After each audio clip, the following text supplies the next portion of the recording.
La maison aux grandes oreilles cumule le nombre de plaintes. Disney est littéralement dans la sauce. Mais certaines d'entre elles, pourraient nuire davantage à sa réputation. Certaines d'entre elles sont d'ailleurs assez ironiques finalement. On voit ça ensemble.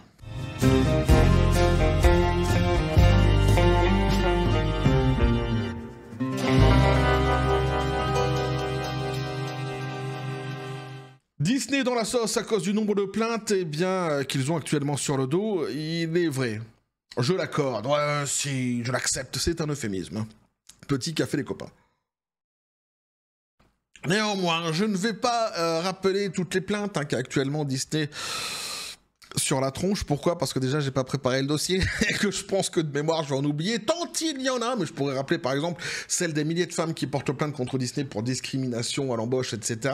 Celle aussi, la plainte contre l'ancien PDG de Disney, souviens-toi, celui qui est passé par-ci, il est passé par là, Bob Chapek, ouais, qui était là pour finir le travail de Bob Iger, qui à l'époque avait eu la bonne idée de se barrer, mais attention, il s'est barré, mais il avait laissé une feuille de route donc à Bob Chapek en lui disant faut que tu continues mon travail. Et lui, forcément, qu'est-ce qu'il a fait? Il a continué son travail. Et comme tout ce qu'entreprend à chaque fois Bob Iger, ça finit dans un mur, ouais, ça finit aussi dans un mur, même si Bob Chapek était à la manette de tout cela, à la baguette de tout cela, parce qu'il continuait le travail de Bob Iger. Et donc, ils ont rappelé qui pour justement réparer tout ce merdier?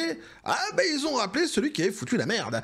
Bob Iger, qu'on a renommé d'ailleurs à cette époque-ci, à peu près, c'était dans ces époques-là, sur cette même chaîne, donc un Bob l'éponge taré, du coup, ça lui colle, c'est un truc de dingue, ça lui va tellement bien qu'il restera pour nous, et à jamais Bob l'éponge taré. D'ailleurs, je pense que c'est lui aussi, d'ailleurs, il a des plaintes sur le dos, faut le rappeler quand même, Bob l'éponge taré, concernant des actionnaires qui portent plainte contre lui. Puis après, t'as d'autres plaintes aussi qui sont bien moins drôles, celle d'une personne qui avait décédé dans un parc d'attractions à la sortie d'un restaurant, un truc de fou, on n'a pas de nouvelles là-dessus, mais enfin bref, il y a pas mal de plaintes comme ça d'ailleurs, dont on ne sait pas ce qu'il est en train de se passer actuellement dessus, mais ici, on a des nouvelles de certaines plaintes d'ailleurs qu'on suit sur cette même chaîne depuis le début, notamment celle de Gina Carano, à ne pas confondre avec Camaro, que je fasse attention une fois de plus, et une autre plainte qui moi m'a fait sourire, qui est assez ironique finalement, et donc c'est pour ça que je voulais vous partager l'article que nous allons lire ici. On n'a jamais vu autant de plaintes pour la maison aux grandes oreilles que sous l'ère Bob l'éponge taré. C'est un carton total. C'est un exploit extraordinaire. Alors lui, il va d'exploit en exploit, Il coule des firmes qui sont pourtant à la base d'une lucrativité, je sais pas si ça se dit, mais on s'en fout, extraordinaire, telles Star Wars et Marvel. Il a réussi à les plomber, c'est génial. Et c'est pareil pour les plaintes, ils en ont jamais eu autant. Et pour le remercier, qu'est-ce qu'ils sont en train de faire, dis donc? Ils sont en train de lui construire un bâtiment en plein milieu de New York qui coûte des milliards de dollars. Ouais, qui va pas s'appeler The Walt Disney Company, et pourtant ça sera un des sièges de la Walt Disney Company, tu vois. Non, ils vont l'appeler Bob l'éponge taré, non, enfin Bob Iger, Robert Iger, le bâtiment sera au nom de Bob Iger, quoi. C'est juste un truc de dingue, alors tu vois, c'est incompréhensible, sur le plan tout simplement de la compréhension, j'ai presque envie de dire, sur le plan de la normalité, mais si tu prends, tu vois, les choses sous un prisme différent, et que tu dis que le type, il a été le meilleur soldat ces dernières années, qui a représenté le côté woke de la force, l'évangile selon saint woke dans le monde du divertissement, tu peux comprendre qu'il lui cale un petit peu au bout d'un moment quand même, il lui construise une petite cathédrale, rien que pour lui, c'est ce qui est en train de se passer, et je ne plaisante même pas. Bref, donc ici on va voir ce qu'il en est donc avec ces plaintes qui vont mettre davantage Disney dans la sauce, et qui ont plus ce télescope pour bien faire. Donc on nous dit le cauchemar juridique de Disney prend forme alors que les procès contre Blake Lively et Gina Carano sont programmés simultanément. Des détectives d'internet trouvent des preuves présumées des allégations de Nicepool. C'est pas Méninja. Non, moi, Méninja, de toute façon, le jour où ils trouveront des preuves de quoi que ce soit, déjà, je pense que je ferai un live là-dessus. Mais ils sont... ce qui est bien, c'est qu'ils sont combatifs, tu vois. Ils sont volontaires. C'est pour ça que je les aime bien. Un véritable cauchemar se prépare désormais pour The Walt Disney Company, qui devra faire face à d'importantes batailles juridiques pour Marvel et Star Wars en même temps au début de 2026. Cela pourrait être une situation très désagréable avec des impacts industriels et financiers importants. Alors, c'est déjà actuellement une catastrophe pour Disney sur un plan financier. Il y a bien que quelques films, notamment Deadpool and Wolverine, qui ont un petit peu sauvé le délire. D'ailleurs, ils s'en vantent dernièrement dans les presses, en oubliant évidemment l'échec monumental qui est ce fameux remake en live action qui est Blanche-Neige, et oui, avec Rachel Zegler. Plus trop copain d'ailleurs, tiens, avec... c'est plus sa copine. Rachel Zegler, Bob l'éponge taré, non. Avant, il s'est changé tout, les bebop, les tatous, les thermolactyles. Maintenant, c'est fini, tu vois. Ah, ils ont beaucoup changé, oh, ils se font la guerre et tout, par médias interposés. Mais bon, il a toujours son petit chapeau quand même sympathique, hein, pour une personne qu'il aime profondément, qui est Kathleen Kennedy, hein, sur lequel il est marqué « I love you forever and for eternity, Kathleen Kennedy ». Ah, donc hein, c'est quand même, hein, voilà, c'est un chevalier au grand cœur, hein. Notre Bob l'éponge taré. Bref, donc le conflit juridique qui s'intensifie entre Blake Lively et Justin Baldoni, enraciné dans de graves allégations de malversation amoureuse. Et ça veut dire que cela. Bah justement, tu vas comprendre après ce qu'il en est exactement. De diffamation et de sabotage créatif liés à la production du film It Ends With Us 2024, créer des remous qui pourraient avoir des répercussions importantes sur The Walt Disney Company et notamment sur la lucrative division Marvel Studios. Il s'emporte un peu sur le côté lucratif, en tout cas actuellement. J'ai presque envie de dire lucratif s'il en est, mais pas depuis que Bob l'éponge taré a repris le dossier. Ah non, il a complètement planté, que ce soit Marvel et Star Wars. C'est une performance quand même à mettre à son crédit, qui est quand même une performance de haut niveau. On est sur un champion olympique. Ah, il n'y a pas de souci là-dessus. Mais c'est vrai que, bon, hein, au demeurant, normalement, Marvel, c'est lucratif. Ça, c'est sûr. Cette situation complexe devrait coïncider avec une autre controverse juridique très médiatisée concernant le procès en cours de Gina Carano contre Disney et Lucasfilm, intensifiant encore la surveillance des principales marques de divertissement de Disney. Les deux procès sont désormais prévus simultanément. Alors là, évidemment, ça les met dans une sauce totale, puisque tu as deux grandes marques sur lesquelles, justement, Disney veut absolument s'adosser pour, éventuellement, pouvoir un jour, ils espèrent se refaire la cerise, bien que Bob l'éponge taré, il est beaucoup plus sur les paris sportifs actuellement, mais bon, ceux qui sont sains d'esprit encore au sein de la maison de grandes oreilles, notamment les actionnaires, espèrent toujours que Marvel et Star Wars, ça finisse par leur rapporter du pognon. Eh bien, ici, c'est bien donc de ces deux marques-ci dont il est question, et qui pourraient justement porter un préjudice à la réputation de Disney, en même temps, puisque les deux plaintes vont se télescoper, c'est prévu simultanément, et ça risque de les mettre dans la sauce grandement, ici. Encore plus, donc, hein, concernant ces fameuses marques qui, normalement, ils essaient d'entretenir au maximum, et surtout de ne pas les salir, quoi. Ça risque d'être compliqué. Alors Gina Carano, c'est un dossier qu'on suit ensemble sur cette chaîne depuis le début. Pour ceux qui n'ont pas suivi le délire, je vous invite à aller voir les vidéos que j'avais fait par le passé sur tout le dossier de Gina Carano, hein, qui est très intéressant. C'est vraiment très intéressant. Il s'est passé des petites choses dernièrement. Elle est allée de victoire en victoire, petite victoire en petite victoire au tribunal, mais rien de vraiment extraordinaire. C'est pour ça que je suis pas revenu là-dessus jusqu'ici. J'en avais parlé succinctement, je crois, dans un live. Mais j'attends qu'il y ait beaucoup plus de concret, hein, puisque normalement... on devrait justement avoir un dénouement sur cette histoire prochainement, et ça va être intéressant de suivre réellement ce que j'espère être sa victoire à Gina Carano, parce que franchement, elle le mérite. Alors que Gina Carano donc, poursuit directement Disney dans une manœuvre juridique susceptible de changer à jamais l'État de la Californie concernant ses pratiques de recrutement dans les entreprises de divertissement, Blake Lively a contraint Disney à une alliance qu'il n'aurait peut-être pas souhaité autrement. L'un des principaux points d'accusation de Baldoni concerne le personnage Marvel Nicepool de Deadpool and Wolverine, incarné par Ryan Reynolds, le mari de Blake Lively. D'accord ? Donc, Blake Lively, c'est la jeune femme que vous voyez ici. Reynolds, de toute façon, Reynolds, voilà, c'est Deadpool, vous le connaissez, il n'y a pas de souci. Et Baldoni, celui qui se plaint, c'est lui. Pas content, pas content. Pas content du tout. Alors, pourquoi ? Parce que Baldoni soutient que Nicepool, pour ceux qui ne savent pas qui est Nicepool, allez voir le dernier film justement Deadpool and Wolverine, vous comprendrez, a été délibérément conçu pour se moquer de lui et le dénigrer, invoquant des similitudes d'apparence et des références personnelles. Par conséquent, Baldoni a assigné à comparaître. Mais quand on sait qui est Nicepool et que tu dis que le mec, en fait, il s'identifie à Nicepool et qu'il se dit qu'en fait, le personnage a été créé pour se foutre de sa propre gueule à lui, tu dis t'as envie de l'inviter à un dîner un mercredi soir, quoi, le gars. Comment c'est, monsieur Baldoni ? il mériterait forcément d'être invité un mercredi soir.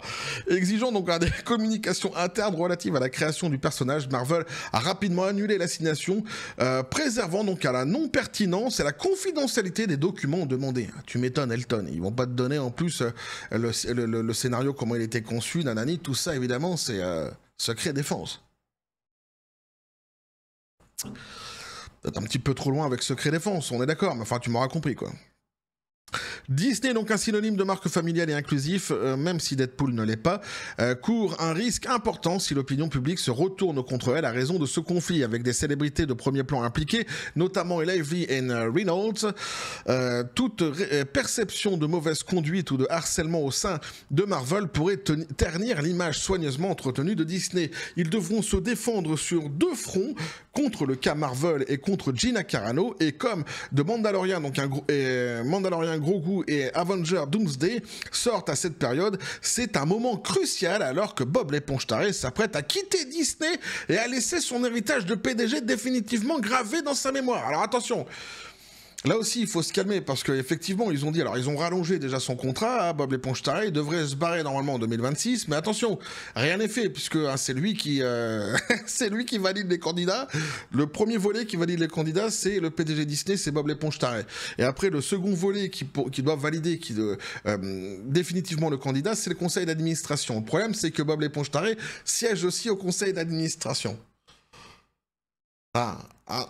Donc on n'est pas loin, une fois de plus, d'une reconduite, d'un nouveau contrat et quelques nouveaux millions de dollars qui tomberont dans la poche de Bob l'éponge tarée, comme il nous a fait déjà le coup hein, par le passé, on en est habitué. Donc on va attendre de voir, normalement il devrait se barrer, mais bon.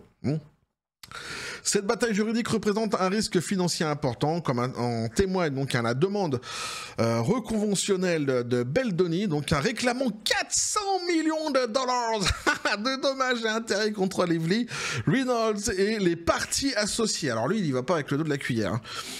L'implication de Marvel, selon les décisions de justice, pourrait amplifier le risque financier et la responsabilité juridique de Disney. Ce procès pourrait avoir de graves répercussions sur la continuité opérationnelle de Marvel, en particulier sur les futurs projets impliquant Reynolds, comme le très attendu Deadpool and Wolverine, des retards donc dans les calendriers de production, des stratégies promotionnelles comprises et des frais juridiques croissants pourraient nuire à la programmation cinématographique et à la rentabilité de Marvel. Bah ouais. Et comme si les choses ne pouvaient pas empirer, les détectives d'internet ont découvert que Deadpool and Wolverine pourraient présenter des easter eggs prouvant que Nicepool est directement lié à Justin Baldoni. Ouais, le pire c'est ça, c'est que t'as des mecs en fait sur internet qui se sont dit mais en fait c'est pas con ce qu'il dit Baldoni, regardez on a trouvé des... Il a peut-être raison, ils ont peut-être créé le personnage en fait sur sa tronche pour se foutre de lui quoi. Marvel a refusé l'assignation à comparaître concernant Nicepool et Justin Baldoni. J'ai donc vérifié une théorie sur Reddit, les NP ont reçu 17 balles pour refléter les 17 demandes de Lively. L'analyse nomade sous plusieurs angles confirme la présence de 17 blessures primaires sur les muscles thoraciques ainsi que de 7 trous de plus petits sur des pièces souples personnalisées. Voilà, point final. Mais en fait, voilà, donc ça correspondrait avec, comme ils le disent ici, notamment les 17 demandes de Lively. Tu aurais comme ça des easter eggs, tu vois, qui auraient été foutus dans le film. Vraiment précisément pour dire on est bien en train de se foutre de la gueule de lui, et pour ceux qui l'auront compris évidemment, suivez mon regard, je ne vise personne quelque part. Parallèlement donc un Disney est engagé dans une nouvelle bataille juridique houleuse avec Gina Carano qui poursuit l'entreprise et Lucasfilm pour licenciement abusif et diffamation suite à son licenciement la série Star Wars The Mandalorian. Le procès de Carano a suscité une forte attention médiatique, mettant en lumière les allégations de traitement injuste et de censure contre les dirigeants de Lucasfilm. Alors là, je ne sais pas comment elle pourrait faire pour perdre. C'est-à-dire qu'en fait, ils l'ont dégagée à la base en disant qu'elle ne correspondait pas à ce qu'elle disait, elle ne correspondait pas à la politique de Disney, ce sur quoi le juge avait répondu, et c'était drôle parce que quand on avait lu ça ensemble, moi j'avais dit, mais en fait Disney n'a pas à faire de politique à la base. Et quelques semaines après, on avait eu la réponse du juge qui a dit exactement pareil que moi, qui a dit à Disney, mais normalement vous n'êtes pas là pour faire de la politique. Ou alors, auquel cas, si vraiment votre entreprise a changé et qu'elle s'est orientée politiquement, il faut que vous nous donniez votre feuille de route, qu'on sache exactement ce qu'il en est, parce que vous devenez un organisme politique, du coup. Puis un organisme de divertissement. Voilà. Et donc, il s'était retrouvé là aussi dans une sauce assez pitoyable. Mais donc, concernant des déclarations de Gina Carano, des déclarations qu'ils ont considérées, eux, justement, comme politiques, qu'elle avait émises sur son temps libre, sur son propre X à elle, etc. Elle n'était pas en plein tournage à cette époque-là, ni rien. Enfin bref, ce qui est marrant, c'est qu'à côté, tu as eu toute la propagande, justement, politique de la part de Rachel Zegler durant la production mince, le remake, voilà. Ça y est, je l'ai déjà oublié. Le remake en live action qui est Blanche-Neige. Notamment, après, elle avait été plus loin avec sa volonté de soutenir la Palestine, etc. Alors que elle, par contre, à ce moment-là, elle était encore en production du film Disney et qui n'a pas été licenciée. Elle n'a pas été virée, elle n'a pas été dégagée. Donc forcément, tu as 2 poids, 2 mesures.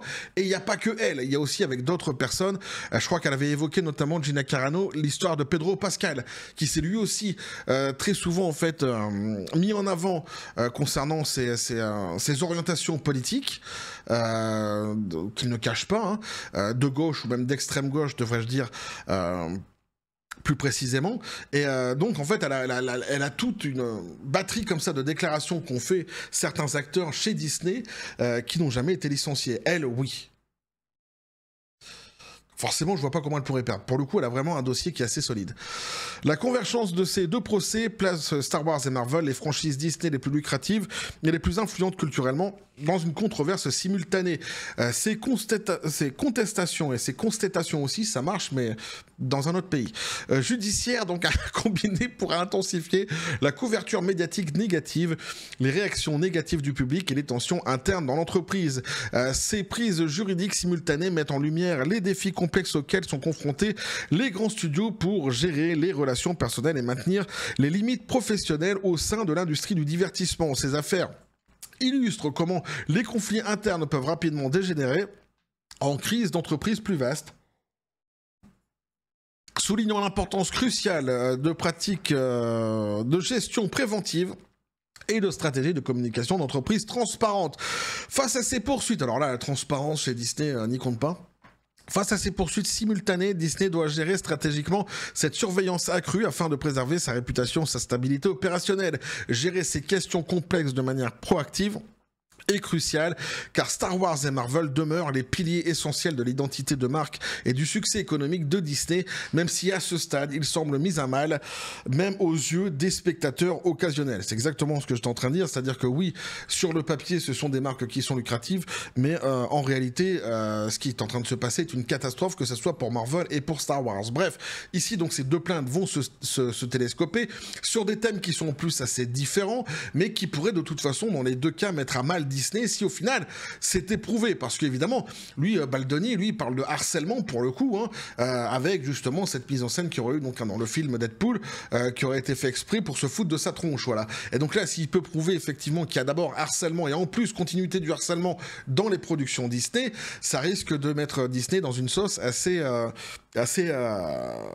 piquante, faut bien le reconnaître, et qui va être en tous les cas très intéressante à suivre. Il y a une autre affaire aussi qui est très intéressante à suivre, dont il est fait mention ici, c'est celle de Gina Carano. Comme j'ai dit, je ne vois pas quelque part comment elle pourrait perdre son procès, tant depuis le début en plus, ce que Disney a pris comme direction pour pouvoir justement se défendre, c'est une direction qui est tout à fait ubuesque, assez lamentable, faut bien le reconnaître. Les avocats de Disney sont vraiment en fait comme Bob l'éponge tarée sur une autre planète, et ils se font remettre dans les cordes systématiquement par le juge. Là, elle a été de petite victoire en petite victoire encore une fois dernièrement, Carano, parce que ce qu'il dit, c'est complètement con. C'est-à-dire que c'est incroyable. On n'a même pas l'impression d'avoir des professionnels quand tu lis en fait ce qui se passe. On avait vu ensemble par le passé, quand tu lis ce que les avocats disent pour se défendre, t'as l'impression d'avoir des gamins de 13, 14, 15 ans qui essayent de...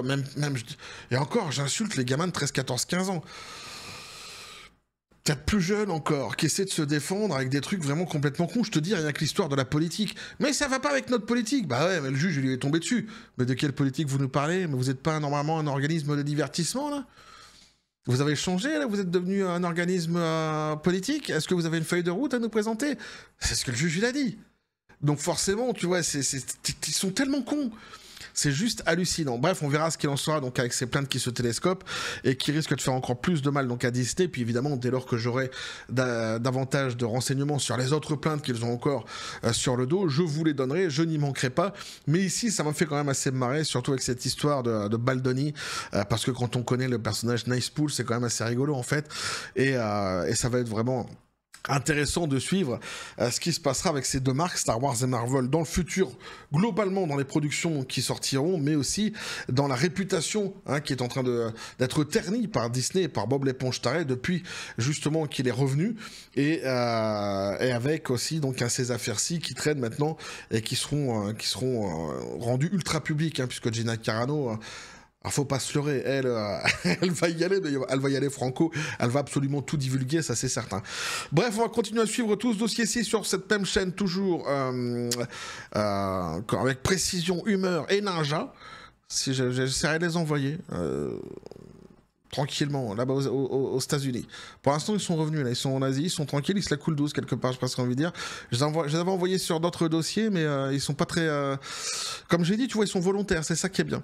Bon, n'hésitez pas à me dire ce que vous en pensez de tout cela dans les commentaires, les copains, à vous abonner si le contenu vous a plu, activer la petite cloche pour les prochaines notifications, les prochaines vidéos qui vont arriver, à balancer un like à partir de la vidéo, vous avez mon X sur le Discord, le Facebook de la chaîne, qui sont dans la description des vidéos, n'hésitez pas à venir, à basculer du côté de la force absurde des réseaux sociaux. Sur ce, les copains, je vous dis comme toujours, la John Spartan, félicité, pistolet à poudre, qu'est-ce que tu penses de tout ça?